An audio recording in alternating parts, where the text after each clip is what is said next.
Welcome. The purpose of this video is to give you as parents a sense of how you can get the most from the PowerSchool Parent Portal. You should have a username and a password already that has been provided to you by the school. When you log into the Parent Portal, the first thing that you're going to notice is in the top left-hand corner, you will have your children's names. If you have more than one child in the middle school, you will have two names listed. So let's take a look at this first main screen. The top section of this page focuses on learning behaviors, and the learning behaviors are consistent in all the classes which are listed here on the left. Our four learning behaviors are organization, responsibility, collaboration, and reflection, and these are reported on in terms of a frequency indicator.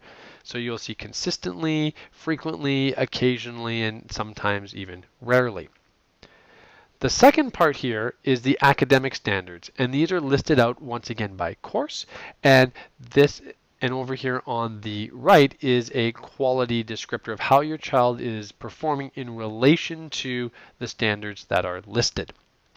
And at the bottom of the page is a legend with some links that you can click on to give you more specific information about each of the performance scales that we are using. So for grade 6 and 7 students, you would click on this first one here. The first thing we see here is a list of the four learning behavior categories and a description of what they mean here at Singapore American School. And at the bottom here, you see the four different frequency descriptors that we use to report on these learning behaviors.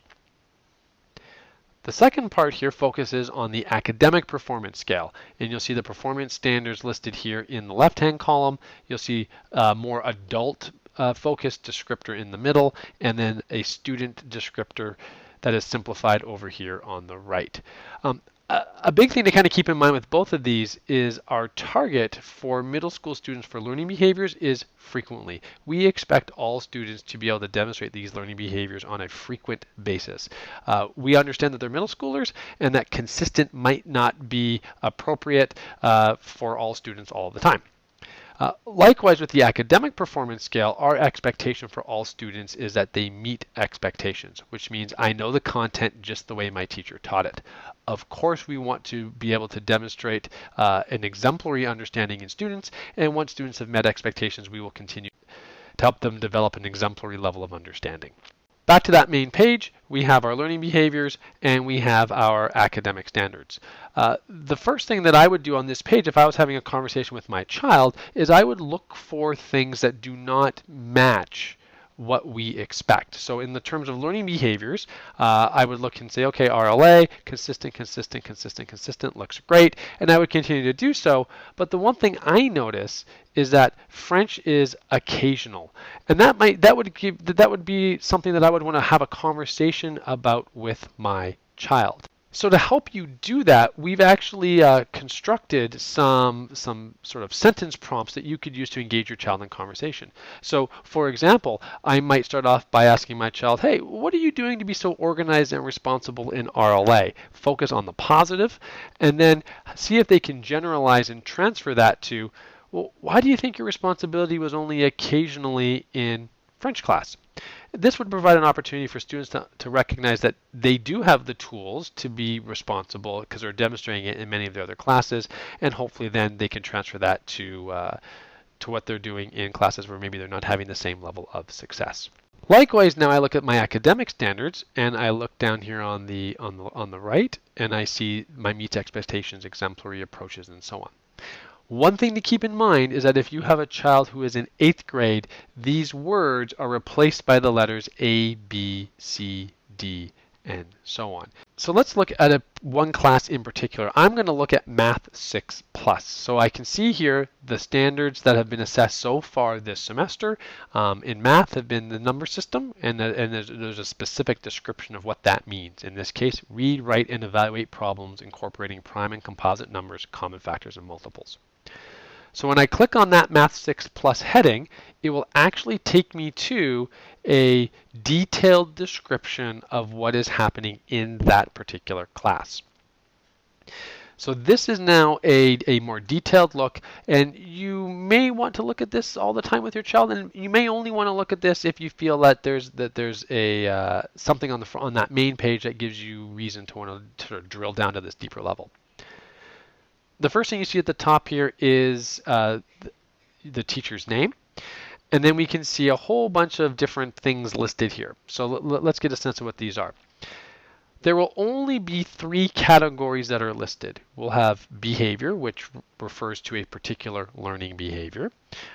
Then we have our formative assessments, which are assessments that we use as teachers to provide specific feedback to students regarding their performance in relation to a standard. But also teachers, we would use this to help us get a sense of, is it time to move on to the next topic as a class, or do we need to spend more time working on this with the whole class or with particular groups of students?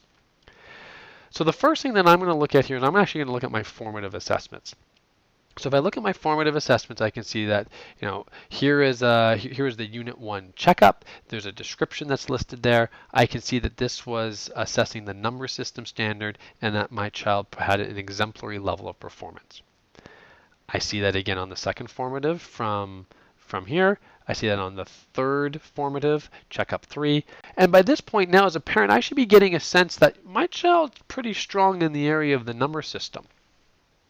So now when I look at my summative assessment, right, I see here that my child also scored exemplary on that summative assessment. Now, something to keep in mind as a parent is that formative assessments do not count in the traditional sense in the final grade. That grade that was shown on the front page is only derived from performance on the summative assessments. So if you see that your child on their first formative was only approaching expectations, that's okay. It means that they're still working on it, and what we're really looking for is that by the end of the unit on that summative assessment, that they are at a meeting expectations or exemplary level. Now in the behavior category, we see 2 different types of assignments or 2 different types of things being recorded. The first one here is we see a homework assignment, and once again it's blue so I can click on it, and I can see that this homework assignment was the top 10 tips. What's my number? This is really written in language that should be for your child. Your child should know what this is. This is a great, if this homework was missing, you could ask your child, hey, what is the top 10 tip? So how do you know if your child has completed the assignment? Well, over here on the far right, we see a little green check mark there. That green check mark indicates that that assignment has been collected, right? Or the teacher has done a homework check and sees that the child has completed that homework. Further down, I see another type of learning behavior that's been recorded, and this just says Unit 1 learning behaviors. Here is where I see all 4 of the learning behaviors listed, and I see that frequency descriptor. That frequency descriptor is been determined by the teacher who has kept some records throughout the course of the unit. So in this case here, I can very easily see that my child has consistently turned in all of their assignments. And so I am not surprised to see that they have a responsibility rating that is consistently. Once again, frequently is the expectation, so I see frequentlies and consistentlies. As a parent, I am not worried by that.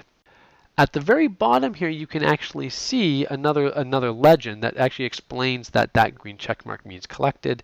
The red triangles would mean that assignment has been collected, but it was collected late. The yellow square means that it's missing, and the purple diamond means that the score is exempt from the final grade. So just like we did with the learning behaviors, we've put together a series of prompts that we think will help you engage your child in conversations around their academic standards. The first thing that you should do is maybe take a look at the rubric together. So as we created these prompts, we had 2 overarching themes in mind. The first one was working to help students develop a growth mindset.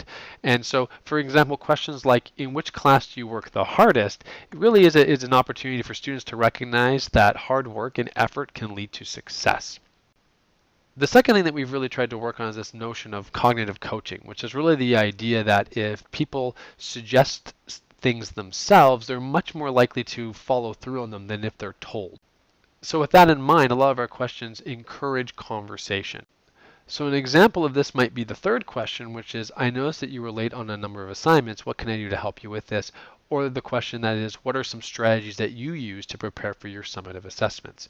This is having students put forward the ideas of things that have worked well for them.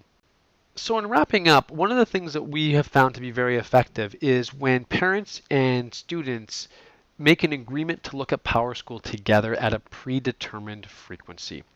This might be once a week, once every other week, or even once a month, depending on how much support you feel your child needs.